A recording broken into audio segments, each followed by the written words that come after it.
Picture this. It's the winter of 1942. The German war machine, it seems completely invincible, right? Well, in a single city, it wasn't just stopped. It was annihilated. We're talking about the Battle of Stalingrad, the disaster for Germany that changed everything on the Eastern Front. So that's the big question, isn't it? How on earth was the world's most powerful army just wiped out in one city? I mean, we're talking about the elite Sixth Army here. To really get it, we need to rewind a bit, back to a time when Germany looked like they just couldn't lose. All right, so let's set the scene. It's the summer of 1942. The massive German offensive, Case Blue, is in full swing. Now their main goal, the big prize, it was the oil fields, way down in the Caucasus. While Stalingrad was just supposed to be a sideshow. A city on the map they needed to secure their flank while the real action happened elsewhere. It was never meant to be the battle. But, as you can probably guess, it did become the main event. And that brings us to our first huge piece of the puzzle, the battlefield. This wasn't the open plains of Russia the Germans were used to. This was a city, a sprawling, concrete jungle. And the Soviets figured out how to turn that city into a weapon. Think about it. The German army was the master of the Blitzkrieg, the lightning war. Their whole playbook was about speed, tanks, and planes working together to encircle enemies on wide-open ground. But Stalingrad, it was the exact opposite. It was all twisted steel, rubble, and shattered buildings. All those German advantages, they just evaporated. And this is where the German war machine just ground to a halt. Look at this. It shows the complete flip. You've got German tanks, right? Unstoppable on the plains. But in the city, they're just big, clumsy targets stuck in the rubble. And the Soviets, they used that same rubble to build little fortresses. What about the Luftwaffe, Germany's air force? Totally useless when your enemy is in the next room, literally separated by a single wall. So the Soviets adapted. They started hugging the German lines and moved at night. Instead of big formations, they invented these small, nimble storm groups that fought a vicious, room-by-room battle. They actually called it the Rat War. And get this wasn't some strategy they'd planned for years. This was an education they got on the fly, a brutal one written in blood right there in the sewers and destroyed factories. So the fighting was brutal on a whole new level. But it wasn't just a physical battle. Nope. Beyond the rat war in the ruins, there was this other, invisible war going on, a psychological one, a war of wills where propaganda was just as deadly as a bullet.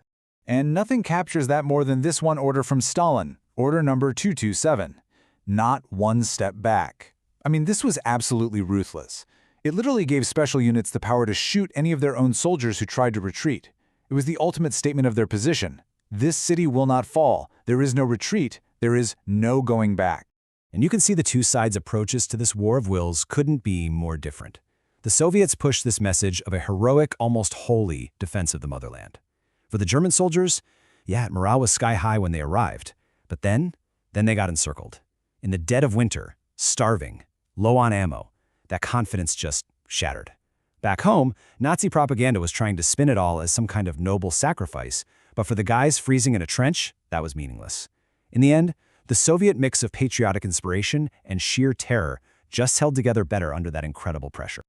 Okay, so we've got a battlefield that negates German strengths, and a psychological war that the Soviets are winning. But the final nails in the coffin were hammered in hundreds of miles away, in the halls of command. This really is a tale of two completely different leadership styles.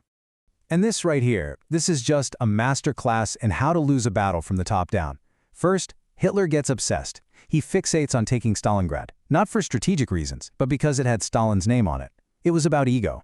So what does he do? He pulls forces away from the flanks of the Sixth Army, leaving those crucial areas to be defended by weaker Allied troops.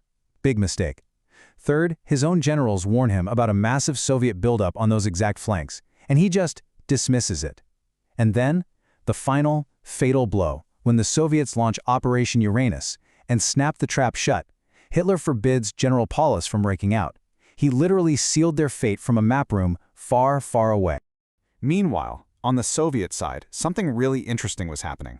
Stalin, a man known for his paranoia and purges, was actually starting to, well, trust his generals. Guys like Georgy Zhukov were given the freedom to plan and execute the brilliant, complex counterattack that trapped the Germans. So you have this stark contrast, German ideological blindness versus a new, pragmatic Soviet military professionalism. So you take the brutal street fighting, the propaganda war, the terrible German leadership, and it all feeds into this fourth and final piece of the puzzle, the horrifyingly effective, brutally simple core of the Soviet strategy. They called it the meat grinder.